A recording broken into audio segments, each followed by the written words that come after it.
What's the plan to make sure that the very voters who delivered Joe Biden to power in 2020 can help his party maintain control of Congress this year?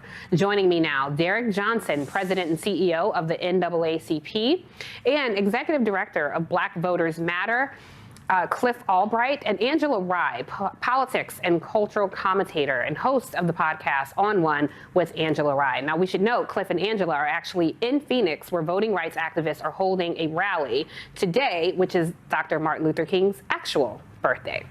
When one party need only negotiate with itself, policy will inextricably be pushed from the middle towards the extremes. And I understand there are some on both sides of the aisle that prefer that outcome, but I do not. I don't think I can roll my eyes hard enough, and you kind of just want to say, girl, bye. But Angela, I'll let you take it. What's your thoughts on the senator's position? You know, it's rooted in falsehoods, right? Like we're talking about voting rights. We're not talking even about abortion, which we all know has been historically divisive in this country. What we also know is that voting rights has been supported on a bipartisan level in both chambers of Congress since 1965, when a Democrat signed the bill into law. So what I would tell Senator Sinema is to please reflect on your history. Not a wobbly voice, not an emotional plea for people to remove or to not remove the filibuster when you just could cross that hurdle, right? I'm talking about this year, they could cross that hurdle. So why can't you do that when it comes time to protect voting rights?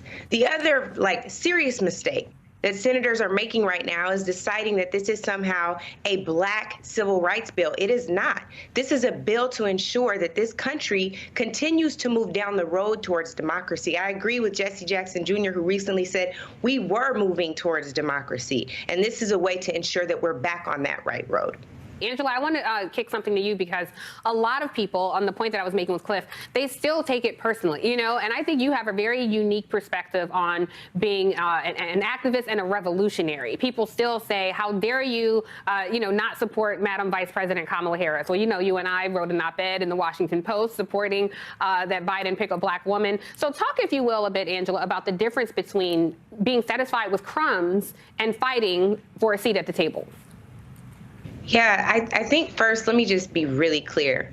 This isn't about opposition to our dear sister Kamala Harris. Right. This is about wanting to see her operate in her strength. This isn't about fighting Kamala. This is about fighting for us, right? When you think about all Black people risked in November of 2020 to go out to the polls in the middle of a pandemic and whatever else we were suffering through, the reason Black folks turned out is because there were at least 3 central promises and policy priorities that were guaranteed us, and that was criminal justice reform, because Joe Biden wanted to set his record from the 90s and late 80s, and it was the George Floyd Justice and Policing Act, which Kamala and Cory Booker were central figures in getting that considered in the Senate, at least co-sponsors listed on the Senate. They had a whip operation to get Democrats on that bill.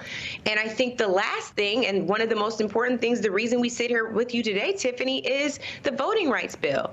And so when you start to think about what our priorities are, and I don't think, again, that they're just Black folks' priorities, but they certainly are priorities that Democrats need to focus on if they want to win in the midterms, none of those things have been considered.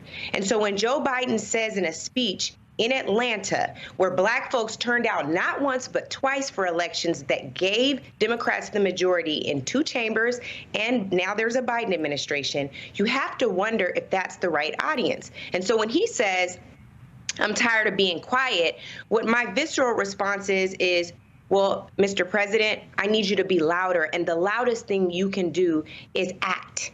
You have to act, whether it's through executive action, whether it is understanding that perhaps Atlanta wasn't the right audience. Perhaps the right audience is a joint session of Congress where you have folks on both sides of the aisle, which historically there's precedent for this.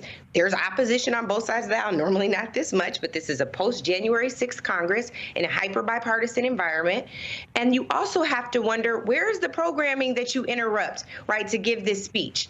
So when I'm talking talking about the difference between a whole pie and crumbs, Tiff, it's about the pursuit. Right? It is about pushing this thing through like you're building back better. You can't build back anything if there's no democracy. You can't build back anything if January 6th was just practice. You have to take a completely different tact and approach. And what that means is you have to risk it all, because what is on the line in November is democracy. So they keep telling us to vote like democracy depends on it.